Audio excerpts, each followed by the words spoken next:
प्रभु ने तीसरा पैर बलि के मस्तक पर रखा तो उसे सुतल लोक में भेज दिया।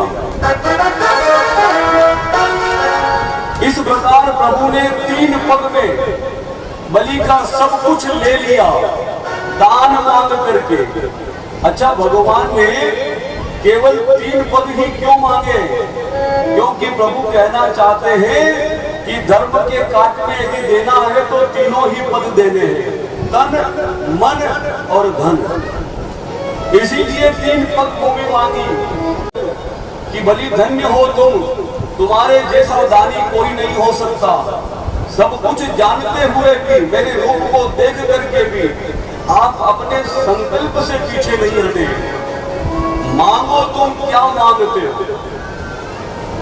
भगवान भक्त के वशीभूत हो गए, कहते हैं कि मांगो तुम क्या मांगते हो। बलि ने कहा कि मैं क्या मांगू प्रभु, मैंने आपके दर्शन कर लिए, जो आपकी इच्छा हो आप वही प्रदान कीजिए। भगवान ने बलि को भक्ति प्रदान की और साथ ही सुतल लोक का राजा बनाया। पर फिर भगवान कहते मेरी इच्छा है कि तुम कुछ मांगो। तो बलि कहता है कि आपने मुझे सुतल लोक का राजा बनाया और फिर भी मांगने को कहते हो, तो मेरी यही इच्छा है कि मैं अपने राज्य में जब भी अपने घर से बाहर निकलूं तो आपके दर्शन मुझे हो। भगवान ने कहा कि मेरे दर्शन जब भी तुम द्वार पर आओ तुमको हो, तो मुझे क्या मालूम तुम कब द्वार पर आओगे। इसलिए मुझे तो निरंतर तुम्हारे द्वार पर ही रहना पड़ेगा। और ऐसे करुणा निधान भक्त के वशीभूत होकर के आज बलि के सुतल लोक के राज्य में पहरेदार बन करके खड़े हैं। पहरेदार बन करके खड़े हैं।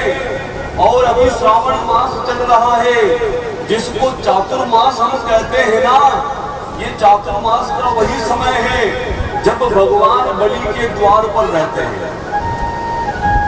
ये चतुर्मास का जो समय है, इसी समय भगवान बलि के राज्य में उनके द्वारपाल बन करके रहते हैं, जिसको आप और हम कहते हैं कि देव सो गए।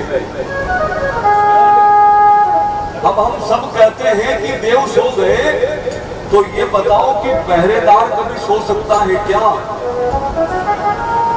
मकान मालिक तो सो सकता है, लेकिन चौकीदार पहरेदार तो कभी सो नहीं सकता। तो फिर भगवान कहाँ सो गए? भगवान तो प्रतिक्षण जाग रहे हैं। भगवान को प्रतिक्षण जाग रहे हैं, सोए हुए तो हम लोग हैं।